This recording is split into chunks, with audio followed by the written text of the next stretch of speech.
背在两翼之上。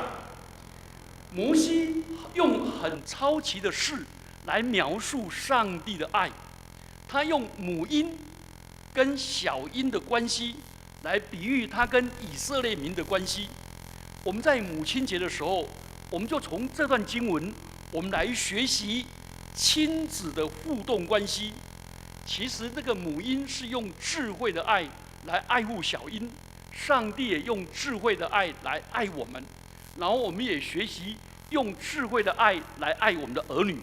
好，第一个我们来看经文本身没有提到，但是我们从其他的常识我们了解，第一个，母鹰为小鹰筑巢，它把这个鹰巢筑成一个家，是一个安全关爱之窝。它跟小鹰透过这个巢建立了喜悦跟慈爱的关系。好，我们来看它筑巢的地点。鹰是一个非常奇特的飞禽，筑巢窝是在高耸入霄的大树顶端，不然的话就筑在悬崖峭壁上。它为什么筑在那里？有两个原因。第一个，他希望他以免那个鹰的卵跟小鹰遭到天敌蟒蛇的吞食，这是一个保护。所以在最高的树梢或者悬崖峭壁。但是另外一个是要小鹰以自然为师，因为悬崖是一个气流跟切角跟转折的地方，让小鹰从小就习于气流的变化、流动的快慢跟冷热。长大以后飞翔的时候，它能够敏觉于热潮流上腾、冷潮流俯冲的那个方法。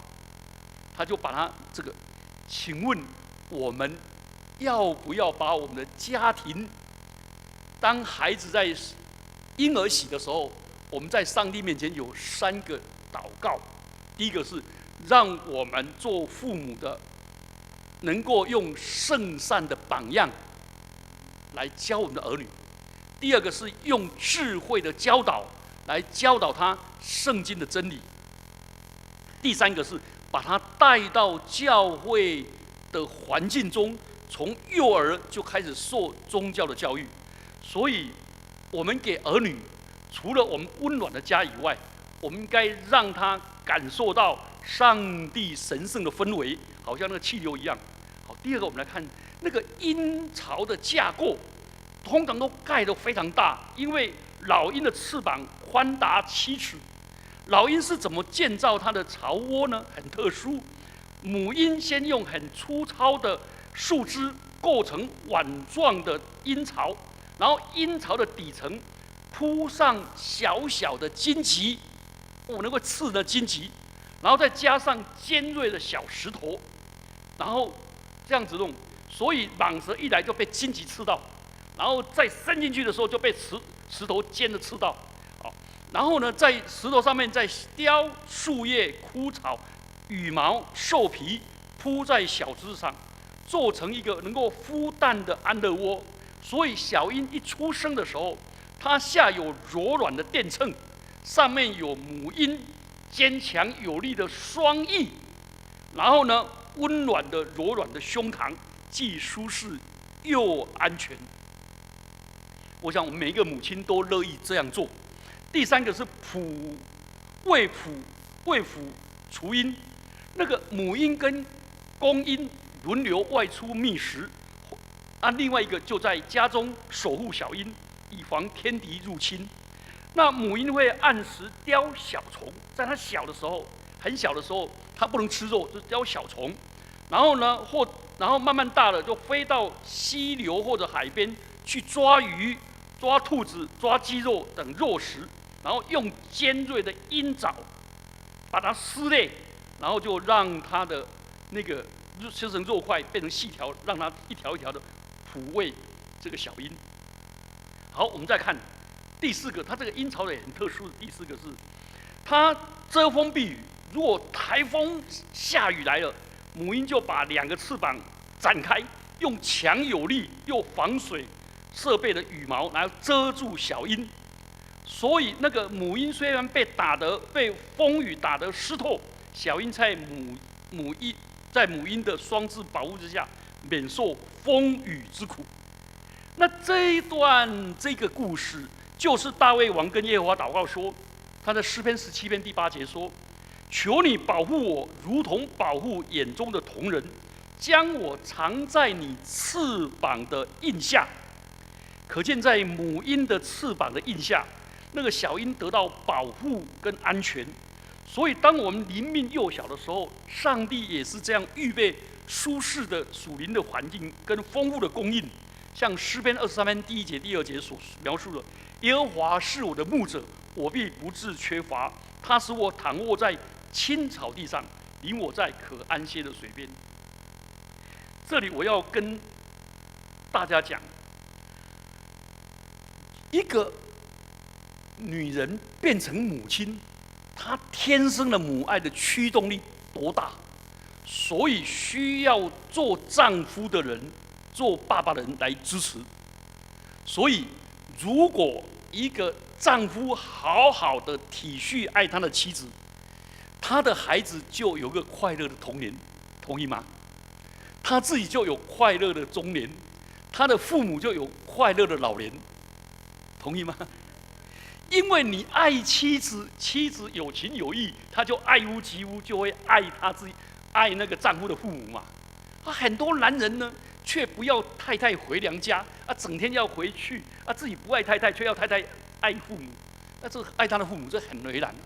所以做男人呢，要聪明一点，圣经的教导才对。圣经的教导是，人要离开父母，与妻子结合，2人成为一体。夫妻之间是最优先的，共同承受生命之恩。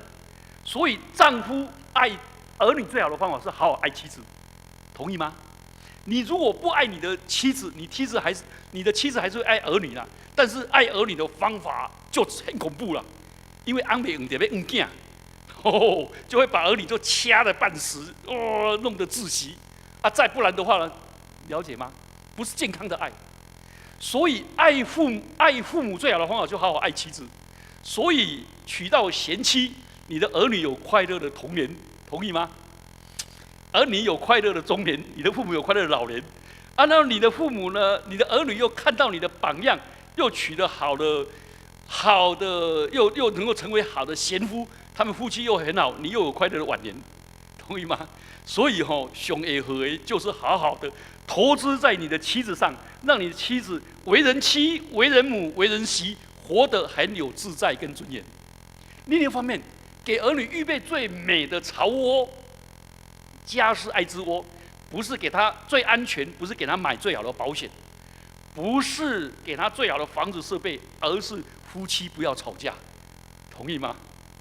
我在国中得胜者印象很深刻。那国中得胜者说，他孩子里面呢，那个孩子长得 everyday， 然后满脸青春痘花，然后呢又跑去打电动，然后去上网咖，然后又被人家抓到，去补习的时候把补习钱拿去赌博，然后那女朋友不喜欢他，讲冚唪唥讲了21项他的痛苦，其中最后一项就是我父母经常吵架，请问他就问国中生说，你最优先要处理哪一个？你知道吗？大部分的孩子都第一优先就处理我父母不要吵架了。所以父母吵架对儿女的安全感跟尊荣伤害多大？母亲节到了，所以真的不要再去惹，圣经上说不要惹儿女的气。我们做丈夫的不要惹妻子的气，让丈夫呢，让妻子呢充满着那个爱家。好，我们来看第二个。第二个这个圣经一讲那个我们都看不懂。我住在乡下，我看过老鹰，所以有了解。来，他说搅动巢窝，搅动巢窝。家是培训之所。那这个是什么意思呢？两个。第一个就是那个母鹰发现小鹰在它的哺喂之下逐渐长大，羽毛渐丰，它的翅膀渐硬。这时候是该外出觅食，然后去学习离巢飞翔的日子。可是这个安乐窝再加上按时喂食，使这个小鹰呢就变成什么妈宝，对不对？它不愿离巢，吃多睡多，它就发胖，发胖就没有力量，它更不能飞翔在暴风雨当中，那怎么办？怎么办？结果小鹰听到远处那个母鹰熟悉的叫声，哇，它就满怀期望的探起头来，然后嘴巴就张开，想要查来什么，张口换来伸手，对不对？结果听到当母亲一飞近的时候，大失所望，发现它两爪竟然空空，一反常态。小鹰就饥肠辘辘，结果一去没东西吃，第二次又没东西，饿到没办法了，他就知道怎么样想办法啦，反正妈妈不会叼回来了，那怎么办？他就只好去啄食以前吃剩下的未啃干净，然后用力的撕一小块又干又硬的剩肉，他以前是不屑的，了解吗？他说啃了也没东西吃，结果偶尔发现，旁边有那个小甲虫在这枯草上面爬行，他就啄下来吃了，因为没办法嘛。结果吃的时候口味实在不佳，对不对？总比空肚子好。以前呢，很像一个小朋友，他说他这个真挑嘴，我跟他讲说你不要挑嘴，你很像在沙漠地带说水，结果拿水给你喝，你说不要，我要 XO， 我都昏倒啊。这时候他小甲虫也吃了，口味不佳，但总比饿肚子好。这是个很重要的里程碑，首次不靠母鹰喂食而能自食其力。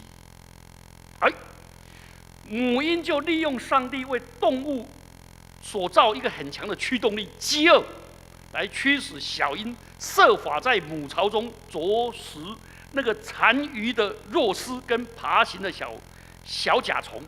那个东西吃不饱啊，结果它饿到本来肥嘟嘟的小鹰就开始怎么样？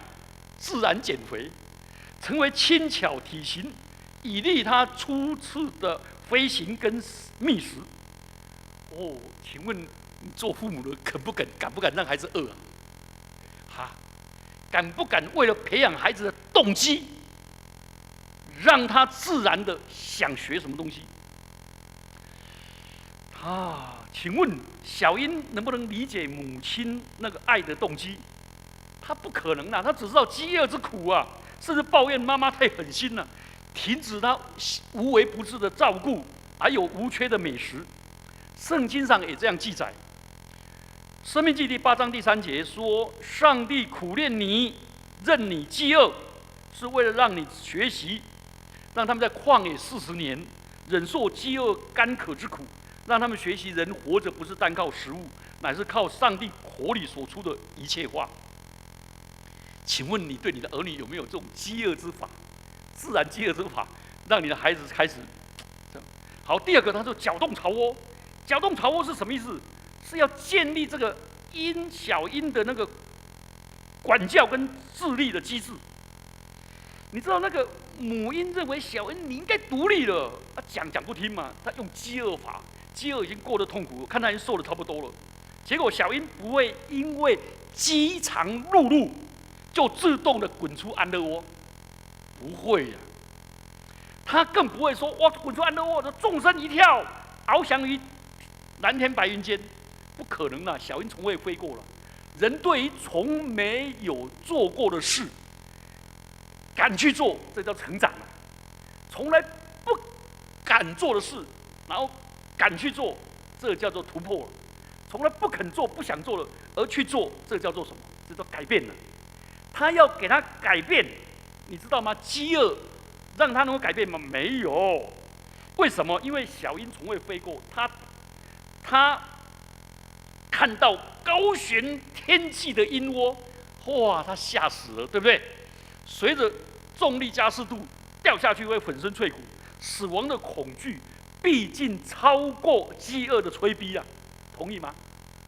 所以呢，与其摔痛摔死，不如在安乐窝里面。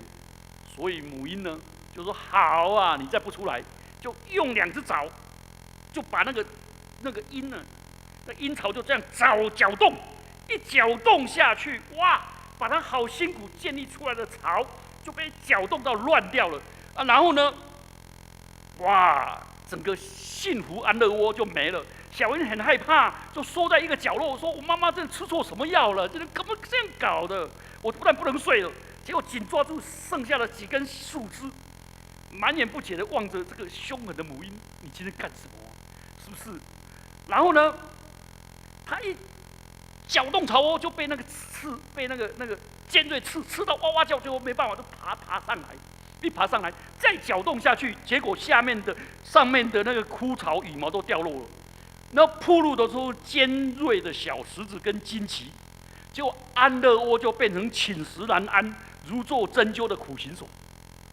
请问，小鹰被母鹰搅动巢窝很不舒服，请问这个不舒服是出于背后母鹰智慧的爱，不然的话，它就永远眷恋而不想离开母鹰的呵护，它不想离开舒适无比的巢窝，它不能再茶来伸手饭来张口，它必须接受新路的挑战，这新的人生的离开安全地带，而且刚强壮胆的去冒险。所以小鹰那个小心翼翼的爬到鹰巢的边缘。结果一往下看，快昏倒了！这2只腿就发抖，然后要掉下去又搅动巢窝，非让它上来不可。好，当它上来了以后，请问这段圣经到底圣经上在教导我们什么？你有没有发现，我们这些主羊在青草地上、溪水旁、舒适无比的环境中，我们不愿意出去冒险，也不愿意去学习，上帝就搅动巢窝，兴起环境。用他的杖，用他的竿来引导我们，当走了义路，有时候甚至还会经过死荫的幽谷，但我们不致遭害，因为他一直与我们同在。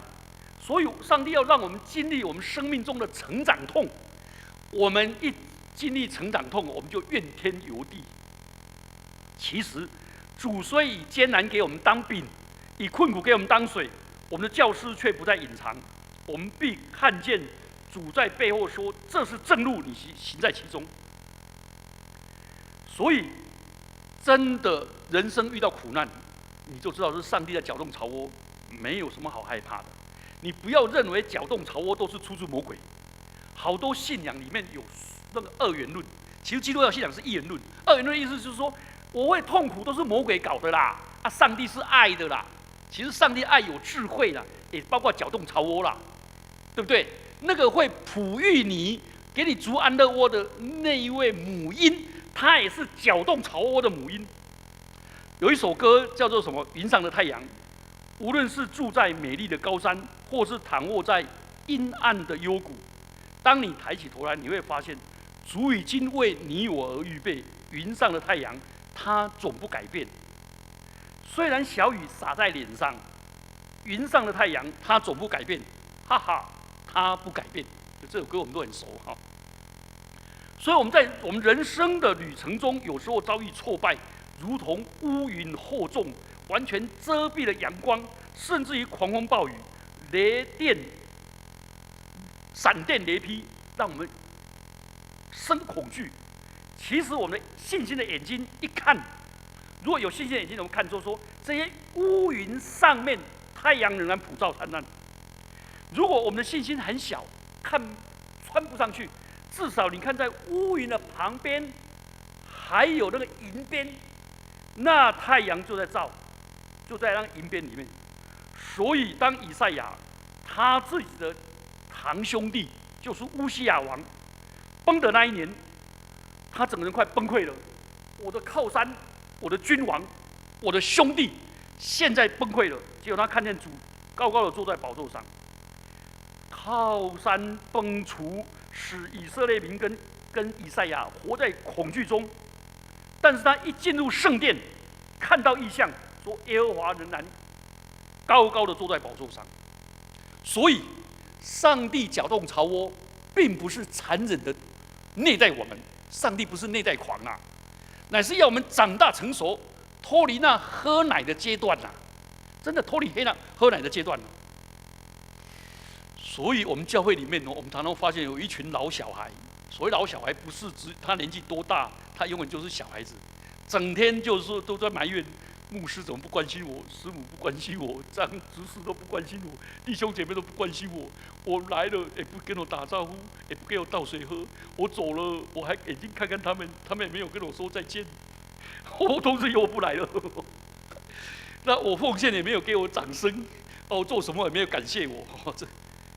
他好像一直等人来喂他，来喂养他，来那个就埋怨教会没有爱，没有关心永远只有等别人来爱他，这不是老小孩吗？求主帮助我们，当子女长大到需要离开父母的时候，求上帝、求主教导我们，学习像母鹰对小鹰的爱，去搅动巢窝，让他自己独立。犹太人他们认为13岁就让小孩子就是独立。成人成为律法之子，所以他们在13岁以后，他们绝对不会帮孩子做功课，也不会帮孩子写 checklist， 更不会去跟他 checklist， 一定要你自己负责也不会帮孩子矫正功课，矫正功课是你的事，你自己要做，自己要矫正，自己要负责任。而且他们在13岁以前就训练孩子自我督责、自我负起责任。而且要负起家庭的责任，并负起你在会堂、在学校、在哪里你那个团体的责任。到13岁你就变成完全负责。我们这边是18岁嘛，18岁，很慢。好，第三个是2次3斩，这圣经讲的说，他就搅动巢窝，在上面2次3斩。家庭是典范示范的场所。母亲搅动巢窝，颠覆了那个安乐窝，那个小鹰就爬上来。爬上来的时候呢，那个母鹰就在上面3斩。一3斩的时候呢，那个小鹰就看，干嘛？为什么暴弄出来？原来要3斩，它就跟着3斩。那个小鹰有天生的模仿性，看到老鹰鼓励，小鹰就跟着3斩。正如小朋友喜欢模仿大人。如果大人在拖地，爸爸在拖地，请问你儿子会不会想拖地？会啦，爸爸如果这边看报纸、看电视，然后叫孩子说“卖看电视了，两杯的力啊”，请问你孩子会受得了吗？不可能嘛！榜样一定在教导之先嘛。所以孩子是天生的模仿嘛。那个我有一次听到我爸爸在羞辱我，骂得很难听我跟我弟弟2个吓死了，要冲出去，冲到门口去，一冲出去发现谁？哎呦，发现我爸爸从外面进来，我说奇怪那到底谁在骂？看原来我伯父骂我的堂兄。我猛然觉醒，我祖父骂我伯父，我伯父骂我爸爸，我爸爸骂我们。内容起承转合、阴阳顿挫都一样。有一次我去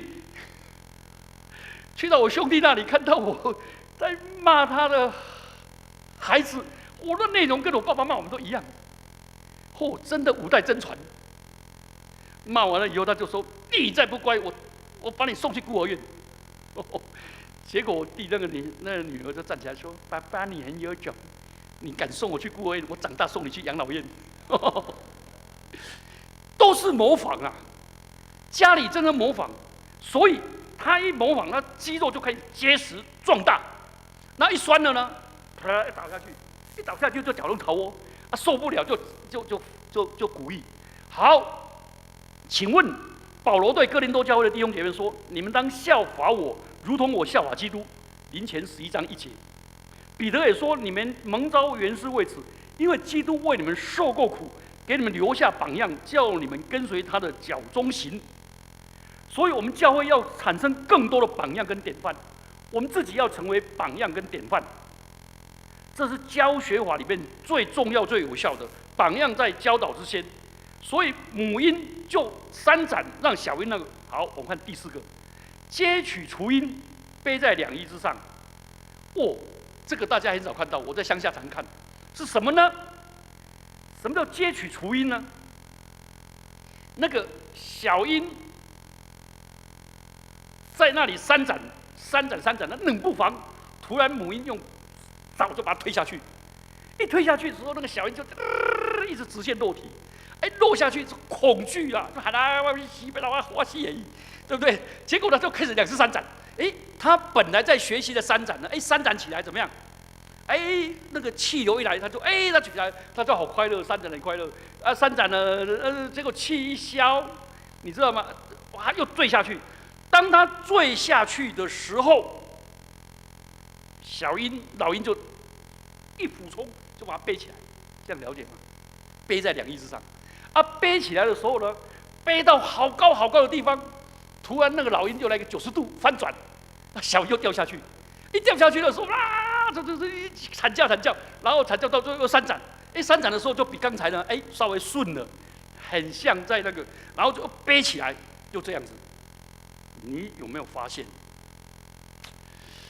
他前面的3斩的痛苦，到现在变成他的助益，帮助又有益处。所以这回雏鹰在母亲的陪同下，飞得比以前更远更高，如此反复几次。逼使小鹰学会使用翅膀，渐渐的自己原来是能飞的，而且能够单飞的。上帝不单是保护你、看顾你、引导你，上帝真正要我们2次3斩而已吗？不是，他要我们翱翔在天际。所以上帝会像母鹰对小鹰这样子，好像看起来是百般的无情跟冷血。搅动巢窝，脱离了安乐窝。搅动巢窝其实是上帝兴起环境，让我们经历了苦难，唯有让我们能够展翅上腾。所以老鹰在搅动巢窝之前，其实他已经有整盘的计划了，对不对？他就是要让他去学习，然后他2次3斩，让小鹰学到典范，羡慕善功，接受操练，然后看他快摔到地上了，又一个俯冲，疾驶而下，将小鹰及时的背上。等他背上去的时候，他觉得哇，天空怎么这么美？这么美的时候呢，砰，又掉下去了，了解吗？在这样反复当中，请问母亲的陪伴有没有包括风险？有没有包括痛苦？有没有包括那个？可是母亲就这么狠心，这个母鹰就这么狠心，她一再的将小鹰搅动、3斩，背出在2翼之下，最后能够翱翔，使小鹰在挫折中能够坚忍到底，永不言放弃，直到他能够击败挫败。你有没有发现，我们现在年轻人真的是苦不起，活不起呀？如果让我们的儿女苦不起，他这一生就活不了，对不对？活不了。苦不起又苦不了，结果现在年轻人那个挫折忍耐度特别的低，因为我们从来就不愿意搅动巢窝，更不愿意2次3斩飞去雏鹰之上。然后请问，如果母鹰跟小鹰先商量，雏鹰先商量，雏鹰一定反对嘛，对不对？他说太高了，太危险了啦，我会跌下去会粉身碎骨了。但是老鹰一丢下去，什么问题都解决了，这是何等智慧的爱！我们在苦难当中一定要记住，上帝的2翼一定在适时的时候展现。我们凭着信心走每天的每一天，走每一天每一步。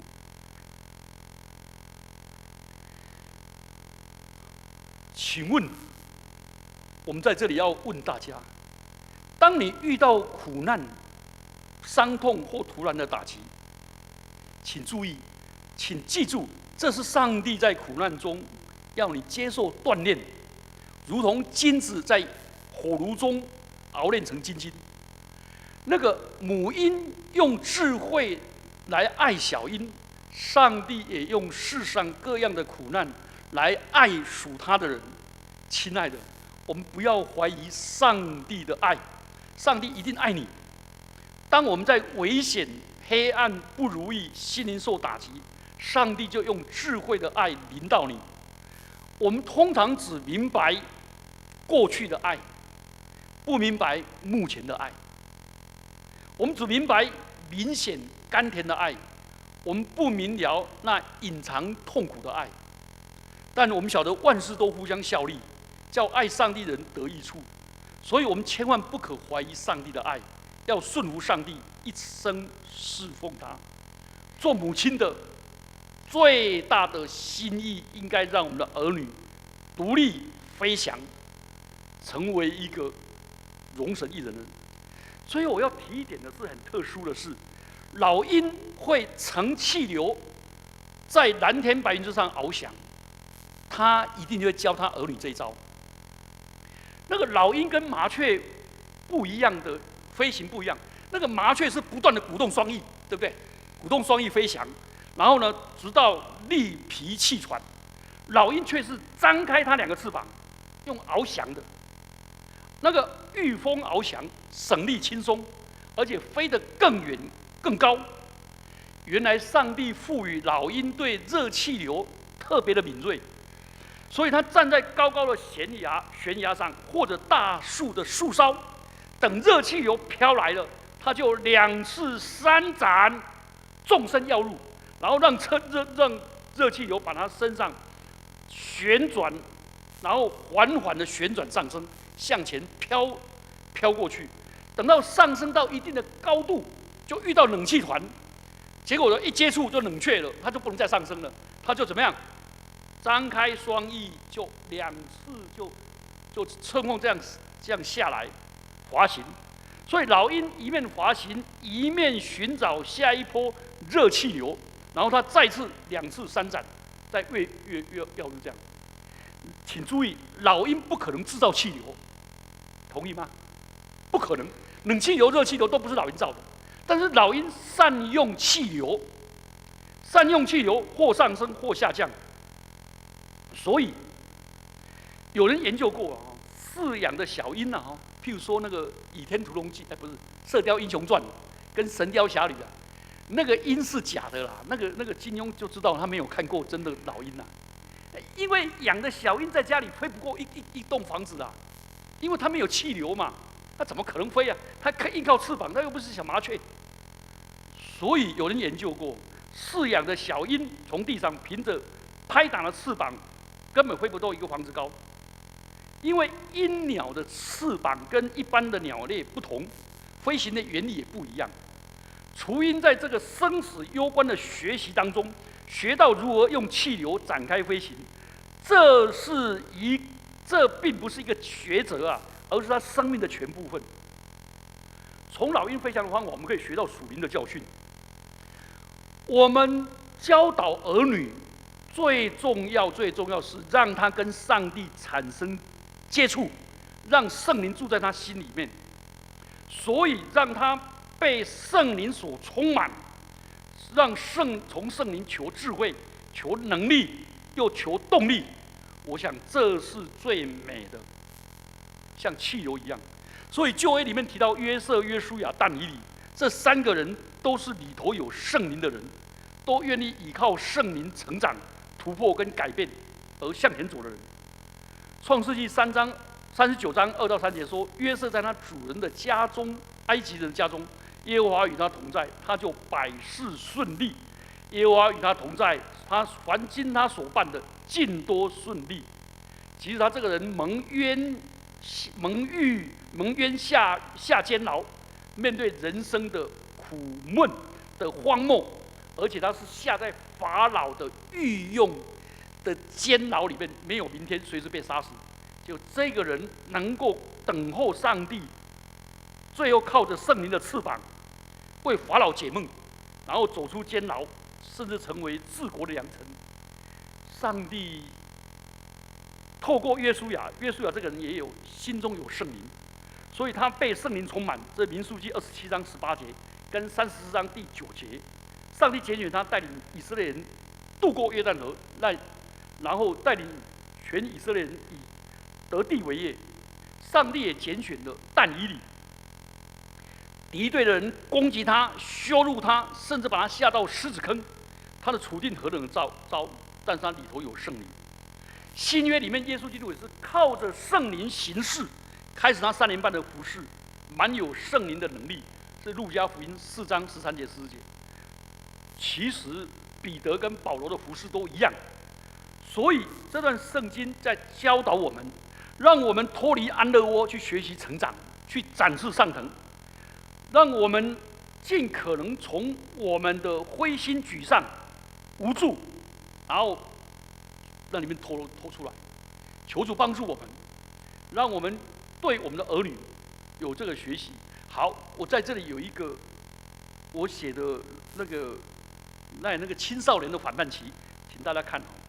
他说我这里写说，所谓青少年正值叛逆期，其实是主体意识建立期，也是父母学习松手期，是跟建立双赢亲密独立的关系。这时候父母要学习聆听，不插嘴与建议，努力陪伴，但不监控跟唠叨，多些包容，不建议跟纠正，多些等候，孩子自然会成长。请勿焦虑，不催逼跟啰嗦；请勿忧虑，不做主跟羞辱。这时候我们要学习双手松手，请注意哦，松手不是放手不管哦，是陪伴哦。但是陪伴不是操控哦。哦，这些那个，求主帮助我们在母亲节的时候，我们大家一起来学习，我们一起低头祷告。主，我们感谢你，我们愿你怎么样用母婴对小婴的爱。也帮助我们这些为人父母的，这样的爱我们的儿女，也让我们体会到你对我们就是这样智慧的爱。奉基督耶稣的名祈祷，阿们。